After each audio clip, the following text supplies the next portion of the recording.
Ayan guys, monkey ano naman sila guys. So, ayan, nasa taas naman sila guys lahat.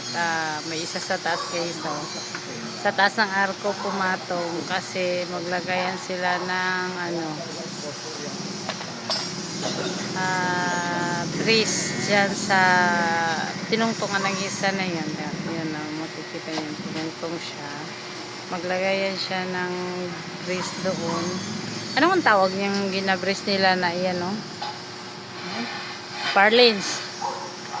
Yan, lagyan nila ng parlins yan mula dyan hanggang doon, tulad dito, para hindi yan siya, para may breeze yan siya. Ayan guys. Ayan, tignan mo. Mayroon isa dyan sa taas. Umakyat siya. Ano naman siya, inunggoy naman siya dyan, no? Nunggoy talaga. Inunggoy talaga yan guys. Ay Diyos ko, pinagtawanan pa ako guys sa inunggoy.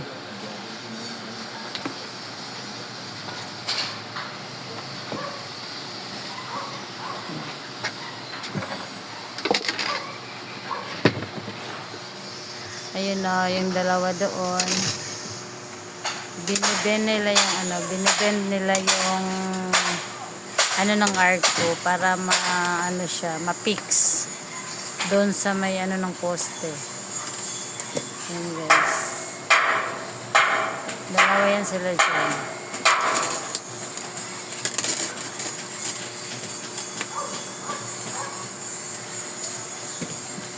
Tsaka ito naman yan guys, yung isa nakaabang naman dyan sa ano guys, so kanina pa yan siya dyan, parang binibilad siya sa init. Ayan, o. Nakaabang naman siya dyan sa may boom. Kanina pa yan na hindi yan siya bumaba. Kasi, kailangan, pag anong utos doon sa dalawa na yun. Yan. Binabatak niya na yung ano kanina, yan guys. So, yan. Yan yung ano niya, yan yung trabaho niya dyan. Tsaka yung isa naman, ito, nag-aabang din yan na matapos na yung dalawa doon para malagyan nila ng ano, parlin yan, o, pagpunta doon.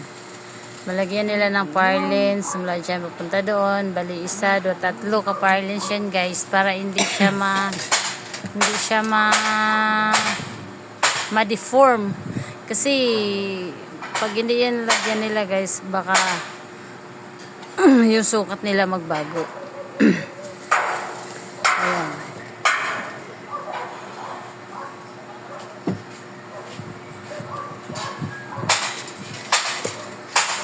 Ayan. Ayan guys. Ayan na. Hinila-hila na naman niya guys ang kadena. Ang hirap. Ang hirap guys, pero last na yan na arko na ikinabit nila. Pagkatapos niyan, naglagay na lang sila ng parlins dito guys. Ayan. Naglagay na sila parlins dito, papunta doon. Para lagyan ng bubong. Ayan na guys. Ayan guys.